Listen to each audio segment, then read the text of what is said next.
कुछ खास मेहमान हमारे साथ जुड़ गए हैं। कौन कौन से मेहमान हैं मैं ये बता देती हूँ। सबसे पहले एलन राव साहब जुड़ गए हैं हमारे साथ, पूर्व डीसीपी हैं, आपका बहुत स्वागत है। ऋचा पांडे हमारे साथ जुड़ी हुई हैं, वरिष्ठ वकील सुप्रीम कोर्ट की, आपका भी बहुत स्वागत है। अशोक रहतोगी जी हमारे साथ जुड़ रहे हैं, वरिष्ठ वकील हैं, आपका भी स्वागत है सर। और कुछ मेहमान अब से कुछ देर में और जुड़ेंगे हमारे साथ, लेकिन दो संवाददाता हमारे मुंबई से जुड़ रहे हैं। रिया के घर के बाहर से शिवानी हमारे साथ जुड़ रही हैं और इसके साथ ही डीआरडीओ गेस्ट हाउस से प्रीति सोमपुरा हमारे साथ रहेंगे। लेकिन सबसे पहले शिवानी, मैं आपका रुख करती हूं क्योंकि रिया अपने घर से निकलेंगी, डीआरडीओ गेस्ट हाउस पहुंचेंगी, सीबीआई के ऑफिसर वहां पर पहुंच चुके हैं, फिर से एक बार पड़ताल पूछताछ शुरू होगी। कल 10 घंटे की मैराथन पूछताछ हुई थी। आप बताइए हमें कि कितनी देर में रिया चक्रवर्ती निकल सकती हैं अपने घर से और उसके बाद सीधा डीआरडीओ गेस्ट हाउस जाएंगी? जी बिल्कुल, अगर बात कीजिए रिया चक्रवर्ती की तो कल जिस समय पर वो पहुंची थी डीआरडीओ के गेस्ट हाउस में, वहीं आज उसी समय पर पहुंचेंगी। यानी कि कभी भी 10:30 बजे के आसपास रिया चक्रवर्ती अपने घर से निकल सकती हैं। हालांकि कल रिया के जो भाई थे शोविक, वो एक अलग गाड़ी में रिया के बिल्कुल पीछे पीछे पहुंचे थे। आज भी ऐसी उम्मीद की जा रही है कि हो सकता है दोनों भाई बहन जो है वो एक ही साथ निकले। दोनों के दोनों अभी तक तैयार नहीं हुए हैं। हालांकि जो रिया की सिक्योरिटी गार्ड ने हमें बताया है उससे यही पता चला है कि जो रिया चक्रवर्ती हैं उनकी गाड़ी तैयार है, लेकिन रिया अब तक तैयार होकर नीचे नहीं पहुंची हैं। जहां पर 10:30 बजे रिया किसी भी मौके पर यहाँ से निकल सकती हैं शोविक चक्रवर्ती के साथ। और ऐसे आयास भी लगाए जा रहे हैं कि आज ही के दिन वो सैंडलवुड पुलिस स्टेशन में रिटर्न एप्लीकेशन देने वाली हैं अपनी सिक्योरिटी को लेकर। जिस तरह से उन्होंने मीडिया से अपने और अपने परिवार की जान को खौफ बताया है, तो ये भी एक नया प्रोटोकॉल सामने आएगा। देखना ये है कि जब आज रिया 10:30 बजे यहाँ से निकलती हैं तो वो डीआरडीओ के दफ्तर कितनी देर में पहुंचती हैं, क्योंकि कल उन्हें 25 मिनट का वक्त लगा था डीआरडीओ के दफ्तर में पहुंचने के लिए। तो आज वो 10:30 बजे यहाँ से निकलेंगी। तो शिवानी, बहुत महत्वपूर्ण है क्योंकि रिया चक्रवर्ती खुद ही तय कर रही हैं कि किनसे वो बात करेंगी, किनसे नहीं करेंगी।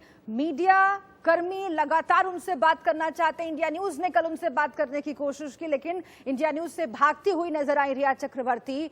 वो सहजता से जो उनसे सवाल पूछ रहा है, जो कठिन सवाल नहीं पूछ रहा है, उनसे तो बात कर रही हैं, लेकिन कठिन सवालों से भाग जा रही हैं। लेकिन सीबीआई लगातार कठिन सवाल उनसे पूछ रहा है और वो तमाम जो संदेहास्पद चीजें हैं फोन के सामने रख रहा है, जिनका जवाब देना उनके लिए मुश्किल हो रहा है। इसीलिए कहा जा रहा है कि कल सीबीआई जो ऑफिसर्स हैं वो उनके जवाब से संतुष्ट नहीं हुए। प्रीति सोमपुरा का मैं सीधा रुख कर लेती हूँ। प्रीति, आप डीआरडीओ गेस्ट हाउस के बाहर खड़ी हैं।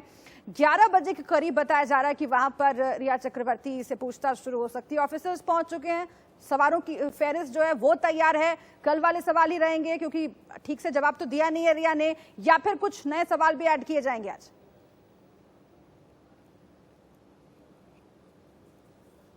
चक्रवर्ती की पूछताछ हुई थी, वो खास तौर पे जो है उसके और सुशांत सिंह राजपूत के बीच में किस तरीके से रिश्ते थे उसको लेकर हुई थी। और आज जो पूछताछ होनी है वो फाइनेंशियल ट्रांजैक्शन को लेकर होनी है, क्योंकि कई सारे आरोप जो है रिया चक्रवर्ती के ऊपर सुशांत सिंह राजपूत के परिवार के द्वारा लगाया है कि उसके सुशांत के अकाउंट से जो है रिया पैसों की चोरी करती थी, पैसों की लेन देन उसके अकाउंट से हुई है। तो आज जो सीबीआई की जो पूछताछ होने वाली है वो फाइनेंशियल ट्रांजैक्शन को लेकर होगी।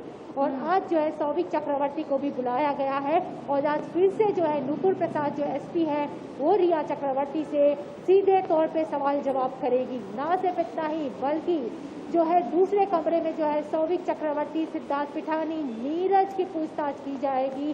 सिद्धार्थ पिठानी के बारे में ये कहा जाता है कि वो सबसे अहम गवाह है, क्योंकि जब 14 जून की रात को, 14 जून की सुबह में और 13 जून की रात को वही मौजूद था सुशांत सिंह राजपूत के साथ में।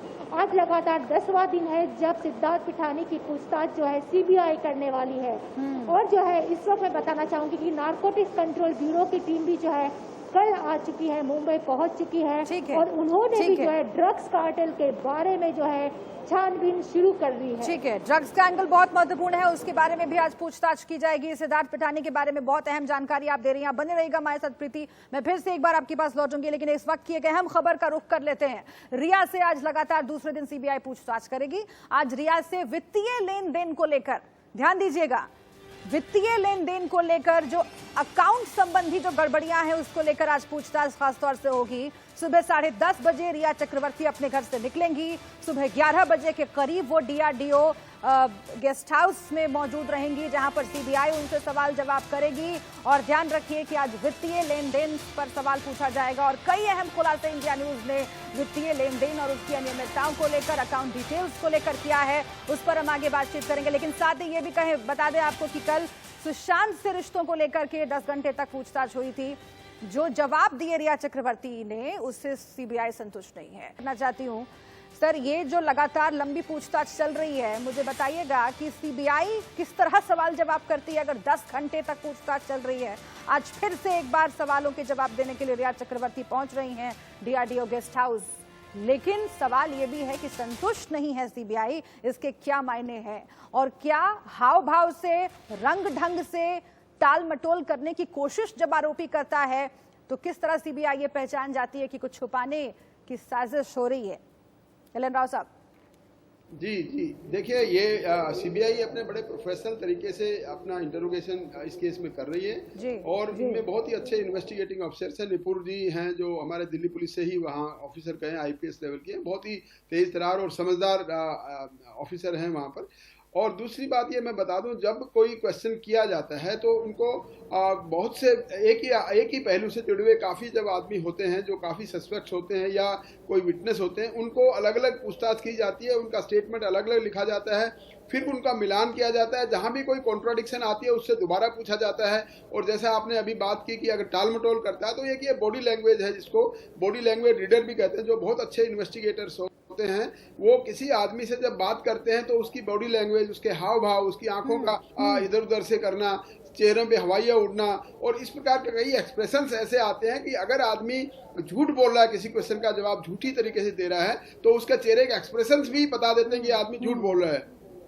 यानी कि एलन राव साहब, अगर इसे मैं ऐसे समझना चाहूँ, रिया चक्रवर्ती ने जब इंटरव्यू दिया निजी चैनल पे तो अपने आप को वो बहुत कॉन्फिडेंट दिखाने की कोशिश कर रही थी, लेकिन सीबीआई को संतुष्ट नहीं कर पाई अपने जवाबों से। इसका मतलब ये है कि वहां पर वो फंस गई। वो तमाम टफ सवाल, वो तमाम ऐसे सवाल जो संदिग्ध बताते हैं रिया चक्रवर्ती को, वो पूछे गए, खासतौर से सुशांत सिंह राजपूत के साथ रिश्तों को लेकर, जिनके वो जवाब नहीं दे पाई। और यही वजह है कि फिर से एक बार उस फहरिस्त के साथ सीबीआई हाजिर है। और आप मुझे ये भी बताइएगा सर कि क्या कल जो जवाब बाकी रह गए थे, क्या वो भी आज रहेंगे या फिर आज नए सवालों की फहरिस्त ही आगे बढ़ेगी?